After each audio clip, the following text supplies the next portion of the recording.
Pharaon, furieux, ordonna de faire bouillir de l'huile dans un grand récipient et demanda aux soldats d'amener la femme et ses 3 petits-enfants, puis il ordonna de les jeter tous dans l'huile bouillante. La coiffeuse de la fille de Pharaon peignait ses cheveux quand le peigne tomba de sa main. Elle dit « Bismillah » et reprit le peigne. La fille de Pharaon lui demanda « Veux-tu dire mon père ?» Elle répondit « Non, mais je veux dire ton Seigneur et le Seigneur de ton père. C'est Allah. » La fille se hâta d'aller informer son père de ce qui s'était passé. Pharaon fut alors très en colère et fit venir la coiffeuse. Il lui demanda « Qui est ton Seigneur ?» Elle répondit avec fermeté « Mon Seigneur et le tien est Allah. » Pharaon, enragé, ordonna de faire bouillir de l'huile dans un grand récipient, puis fit venir les 3 enfants de la femme. Il lui demanda encore « Qui est ton Seigneur ?» Elle répondit « Mon Seigneur et le tien est Allah. » Alors Pharaon jeta son fils aîné dans l'huile et il mourut immédiatement. Il reposa de nouveau la question et la femme répondit encore avec fermeté « Mon Seigneur et le tien est Allah. » Pharaon, enragé, jeta alors son 2e fils dans l'huile. Il mourut aussitôt et ses os flottèrent. Pour la dernière fois, Pharaon lui demanda « Qui est ton Seigneur ?»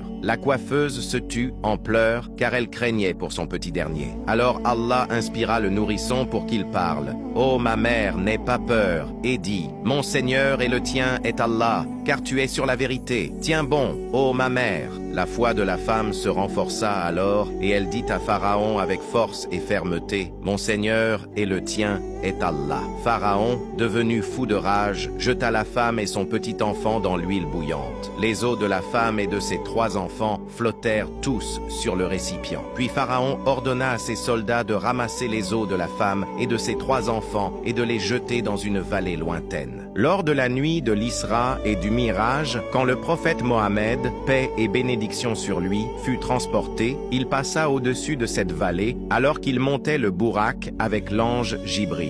Le prophète sentit une odeur douce et agréable. Il demanda à Jibril « Quelle est cette bonne odeur, ô Jibril ?» Jibril répondit « C'est l'odeur des os de la coiffeuse de la fille de Pharaon et de ses 3 enfants. Ô messager d'Allah, écris dans les commentaires « Ya Hayyu Ya Qayyum » afin qu'il témoigne pour toi le jour du jugement.